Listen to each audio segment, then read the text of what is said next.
2번 문제로 넘어가 보겠습니다.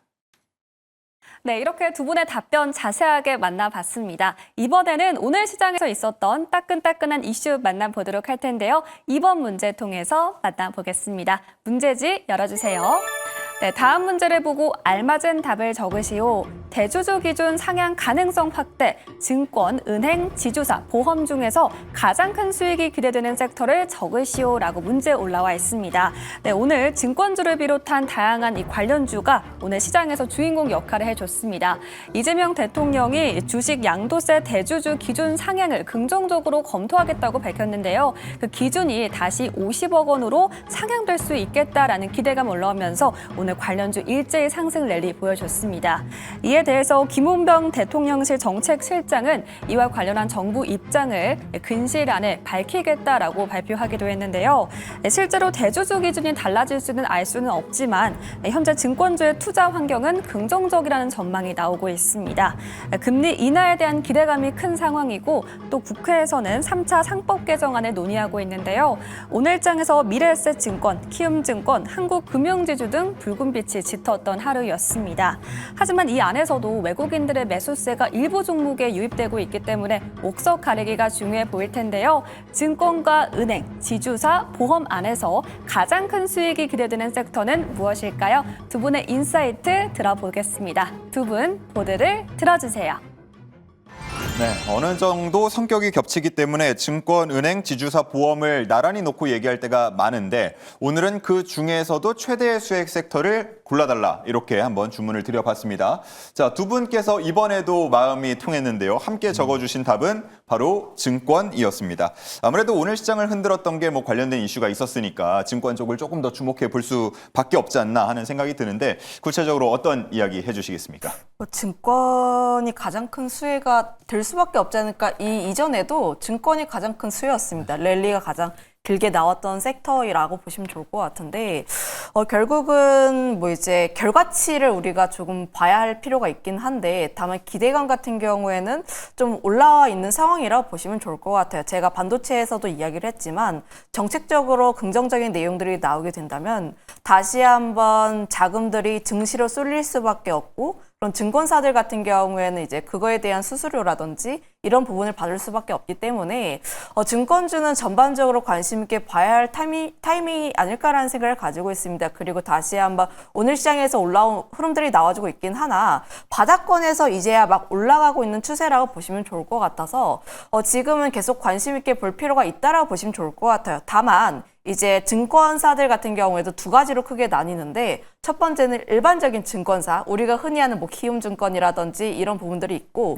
두 번째는 이제 자사주 소각한다라고 하면서 이제 그거에 대한 기대감이 높은 부국증권이라든지 신영증권 같은 종목군들 사실 두 개 같은 종목군들은 좀 흐름이 약간은 다르다라고 보시면 좋을 것 같아요. 차트적인 흐름들이 약간은 다르다라고 보시면 좋을 것 같은데 사실 지금 차트를 보게 되었을 때 가장 빠르게 올라가는 게 부국증권이긴 합니다.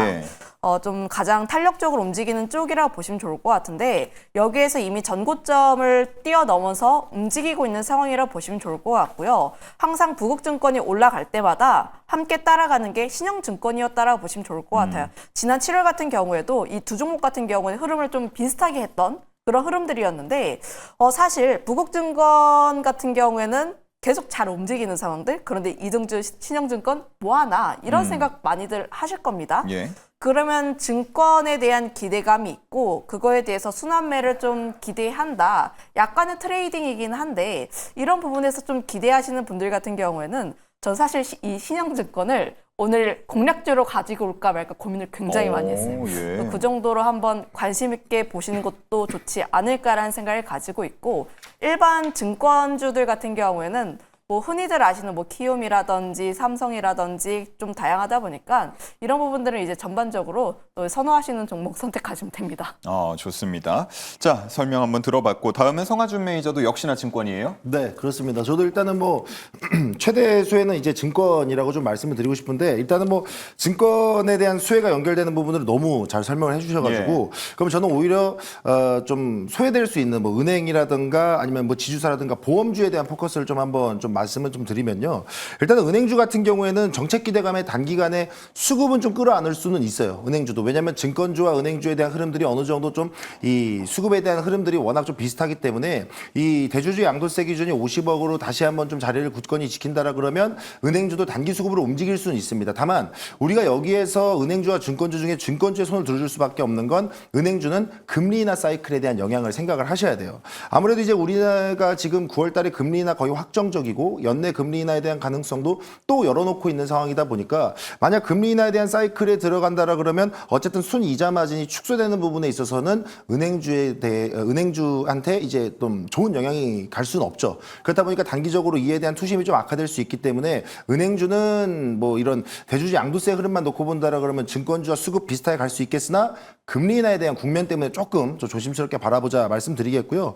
지주사 같은 경우에는 자회사의 흐름이 중요하겠죠. 뭐 자회사의 비중이 뭐 증권 비중이 큰 쪽이라 그러면 당연히 그에 대한 수혜가 이어질 것이고 그에 대한 비중이 좀 비교적 적다 그러면 당연히 그에 대한 수혜가 좀 적을 겁니다. 그래서 여기서도 지금 지주사도 놓고 봤을 때 이 증권 자회사 증권에 대한 부분들의 비중이 워낙 또 이게 좀 좌지우지하는 부분들이 있다 보니까 지주사에 대한 포커스는 여러분들이 이것도 좀 더 보수적으로 봐야 되지 않나라는 생각이 또 있고요. 또 추가적으로 이제 보험주에 대한 부분들도 말씀을 드리자라 그러면 여기도 결국엔 금리 인하 사이클로 이해하시는 게 맞아요. 그러니까 금리 인하라는 게 어쨌든 보험주한테는 양날의 검으로 작용될 수 있는 부분들이 있어요. 그래서 지금 당장 제주주 양도세에 대한 흐름만 놓고 본다라 그러면 단연 이 증시 훈풍에 따른 증권주에 대한 기대감만 보시고 나머지 뭐 은행이라든가 뭐 지주사라든가 보험주는 차라리 금리 인하에 대한 사이클과 모멘텀을 다시 한번 또 정리를 해보는 게 좋지 않을까라는 거에서 여러분들한테도 저도 증권사에 대한 훈풍을 좀 더 기대해 보셔라 이렇게 말씀드리겠습니다. 네.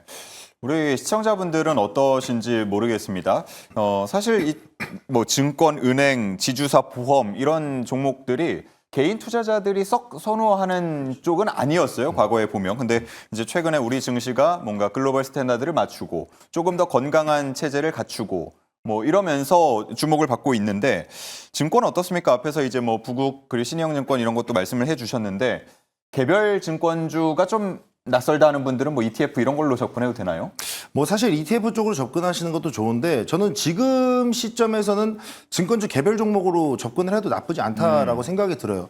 이제 아까 이신 전문가님께서도 말씀해 주셨다시피 이 증권주에 대한 흐름들이 이제 서서히 좀 흐름을 잡아가는 추세다라고 말씀해 주셨는데 저도 그렇다라고 볼 수 있는 게 이 기본적 분석상의 BPS와 PBR에 대한 흐름들을 놓고 보게 되면 생각보다 고평가되어 있는 종목들이 많이 없어요. 증권주 중에. 보통 같으면 뭐 저PBR 종목들도 있고 아니면 겨우 한 배를 넘기는 종목들이 좀 일부 있다 보니까 지금 입장에서는 BPS 이 청산 가치에 대한 흐름과 주가를 비교해 봤을 때 충분히 추가적인 상승 여력이 있는 종목들이 워낙 많다 말씀드리겠고 근데 다만 이제 한 가지 조금 조심하셔야 되는 건 이 지금 일부 오늘 움직임 나왔던 뭐 미래에셋증권, 키움증권들 3분기 실적 전망치 보면 직전 분기보다 조금 낮아져 있어요. 아하. 그러면 단기적으로는 또 실적에 대한 리스크가 나올 수는 있어요. 하지만 조금 더 길게 본다라 그러면 오히려 또 증권주에 대한 흐름들은 그 실적 리스크로 주춤할 때가 오히려 매수 기회가 아닌가라는 포커스로 좀 보시면 좋을 것 같고 어쨌든 뭐 관련 ETF를 보시는 거 좋지만 저는 증권주 개별 종목별로 좀 흐름을 보셔도 충분히 좀 대응하기 좋은 자리가 아닐까라는 생각이 드는데 또 하나 또 말씀드릴게요. 예. 여기도 말씀드리고 싶은 건 지금 차트 잠깐만 보면서 말씀드릴게요. 키움증권이라든가 아니면은 미래에셋증권들의 흐름을 보시면요. 지금 차트 흐름 보셨을 때 정책 수혜 기대감에 주가가 많이 오르긴 했거든요.